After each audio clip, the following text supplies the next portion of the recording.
നമുക്ക് ഒരു കഷ്ണം ചക്ക കിട്ടിയിട്ടുണ്ട്. അത് ഞാൻ കൊത്തുന്നു. ഒരു 10 കൊത്ത് കൊത്തിയാലേ കഷ്ണം കഴിക്കും. എനിക്ക് ചക്ക കൊത്താൻ വേഗം ആവേജില്ല. കുറേ കൊത്തിയാലേ കഷ്ണം കഴിക്കും. അതേലല്ലോ ആവേഞ്ചി കഷ്ണം. നല്ല ചക്ക, നല്ല മൂത്തിന്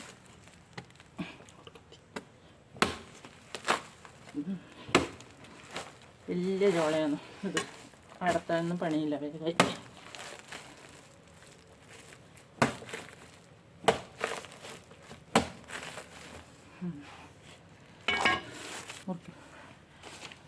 ഇത് വേഗം അടത്താൻ കിട്ടും, അത്ര പണിയൊന്നുമില്ല, വേഗമായി. ചക്ക നല്ല വരിക്ക ചക്കയാണിത്. നല്ല ഉറപ്പൊന്നുമില്ല, അങ്ങനെ വേഗം കിട്ടുന്നു. വലിയ ചോളയാണിത്, വലിയ ചോള. ഫുള്ള് വഴഞ്ഞിട്ടുണ്ട്.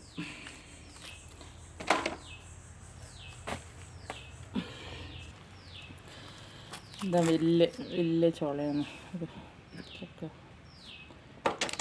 ഇത് വൈകുന്നേരം 4 മണിയാകുമ്പോൾ ചായക്ക് തിന്നാൻ വേണ്ടിയിട്ട്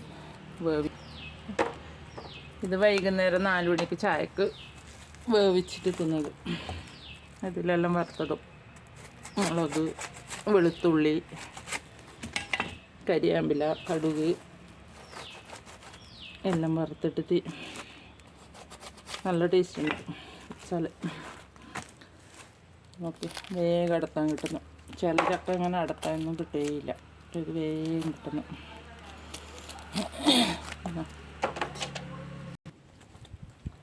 ഇത് മുറിക്കാനൊന്നും പണിയില്ല, വേഗമായി.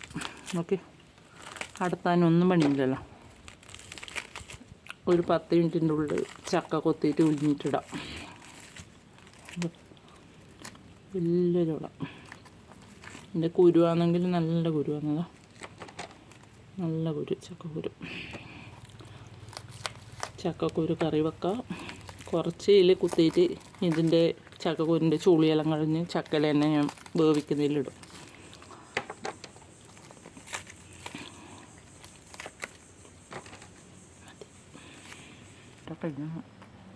കൈക്ക് ഫുള്ള് വഴഞ്ഞത് അത് എണ്ണ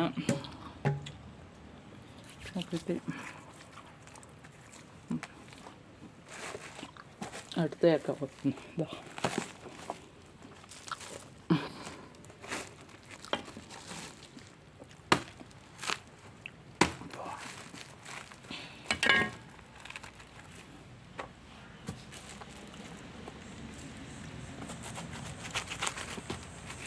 ഇതാ വേഗമാവുന്നു. പണിയേ ഇല്ല, മടുപ്പില്ല ചക്ക കുത്തിയാൽ.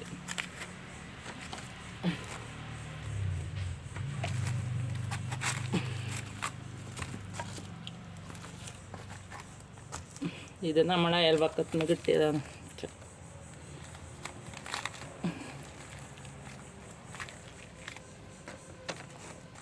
പറഞ്ഞു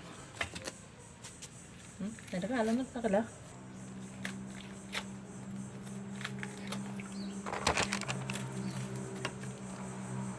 ഇത് നമുക്ക് 2 ദിവസത്തേക്ക് മതിയാവും. നമ്മൾ അത്രയും ആളിലും 3 ആളേലും.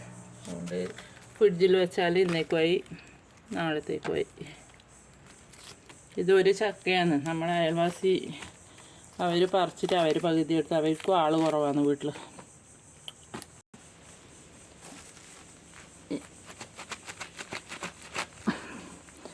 ഇനി നമ്മൾ ചക്ക വേവിച്ചിട്ട് ചക്ക വേവിക്കുന്നത് കാണാം.